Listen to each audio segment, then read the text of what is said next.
was only we, that if you go to the toilet on an airplane, you've got to make sure you press the right button, otherwise you get sucked out. That's a shame. And he's only when he realised he was a bit older, I think it's about 14, 15, when he cottoned on that I was telling porcupines that he first used a toilet on an aircraft before that he'd sit there holding it in all the way down. Oh, that's a shame. You imagine he's like took a trip to Australia and it took a full day or something and he refused to go to the toilet. It was funny though, it was hilarious. It was like, oh, this is so funny. I never really done anything like, I don't have any brothers or sisters, but I've got two younger cousins, Jordan and Courtney, that I used to stay with all the time at the weekends. And I used to bully my little cousin Jordan rotten when we were kids. And I used to shave his hair. He had a cow's lick and one bit of his hair, and it really annoyed me that it went the opposite way of his hair, so I shaved it off when we were kids. And I sprayed him with Febreze because I was cleaning, and he jumped round a corner and scared me. And it's terrifying to think that now you're a hairdresser. I know. To this day, he's never forgiven me for either one of those, and will mention it in every opportunity he can. Just because you're obviously looking a bit nervous. The reason why this is being filmed because we've got a YouTube channel now as well. As well as live streaming. The streaming, they can watch the video, but they can't hear it unless they tune in by the station. So we've got a YouTube channel up now, which we post the videos. Right, yeah. cool. So there was just a Facebook page where you could text in, or we have the Ustream, and then Kerry's come in obsessed with all her different apps. She's got Instagram, Twitter, everything. So she's created one for the whole show. We've got YouTube, Twitter. That's what you need, isn't it?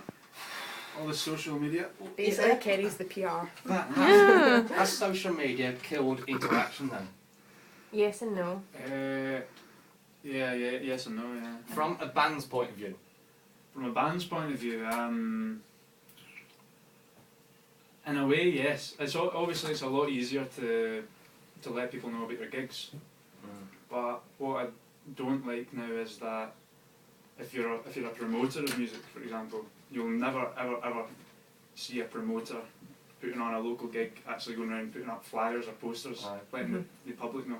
They just create an event, blah blah blah, let the band play, they count their money and that's it. See, I kind of think, even from a band's point of view, it's good and bad, because it's nice, see, for like, obviously over Facebook, and you're getting a certain kind of age group, and a lot are kind of aimed at certain people, whereas, see, like, older people or even something like that, just even 30s and 40s and stuff, I miss the fact that you used to walk around and see all the posters with stuff, because I think it's a wee bit more kind of invested, a wee bit more.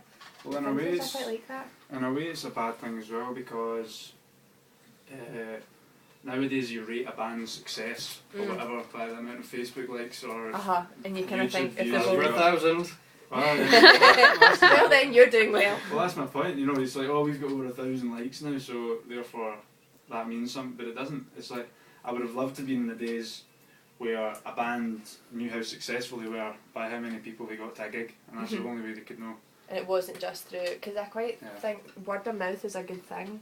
Yep. I think that on Facebook you kind of see it and, okay then, that's fine. Well, exactly, okay, not. But then if you hear from somebody, oh, well, was a Majestic Dandelion around, they're brilliant, this and this, they'll be like, oh, right, okay, well, that one person goes and tells like 5-10 people, and you find out a lot more from that. Yeah. Whereas Facebook, you kind of look at it and go, right, okay. Yeah. You might not find a lot more. I get to the point where on Facebook you get so many invites to all these events that you just kind of forget about it. You just let them build up and never look at them. Whereas a lot of bands and, you know, whether you're an artist or whatever, putting on an event, the only way you actually promote it is by Facebook, and people kind of get lazy. It's like, oh, another event, click cancel notification. I'm definitely something like that, because I've got a friend who's a DJ and he's really good, but the gigs are kind of not my kind of thing.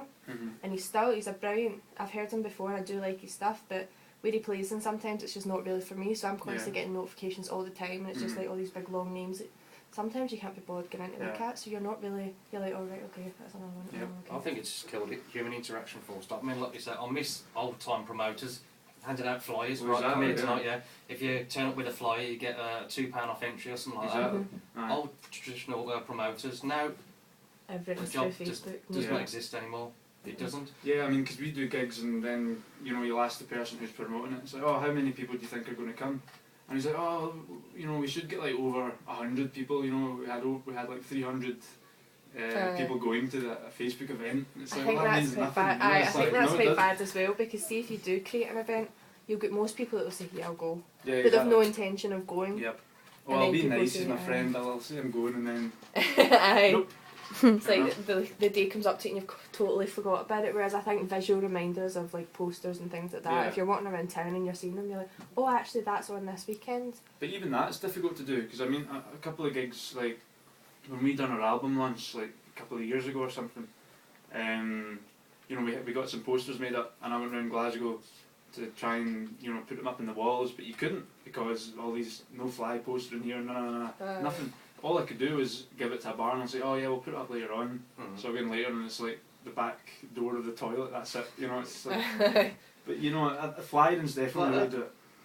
The back door of the toilet, as True. daft as it sounds, Yeah. it's probably one of the best promotional stunts you can do, because don't forget, men, when they go to the toilet and they sit down and that, they want something to read. Yep. Yeah. You need to just You read don't the have graffiti. papers and bars. Yeah. Exactly, yeah. Yeah, you'll end up reading and go, oh yeah, I'll go along to that, yeah.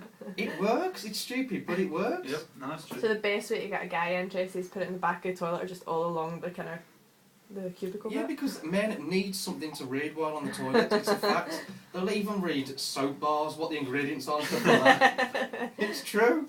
We are a very simple tribe. Well, we're honestly, girls are half the time we're in there going, I could clean this up nicer. Oh, What Gab, could I really? clean? Aye. Yeah.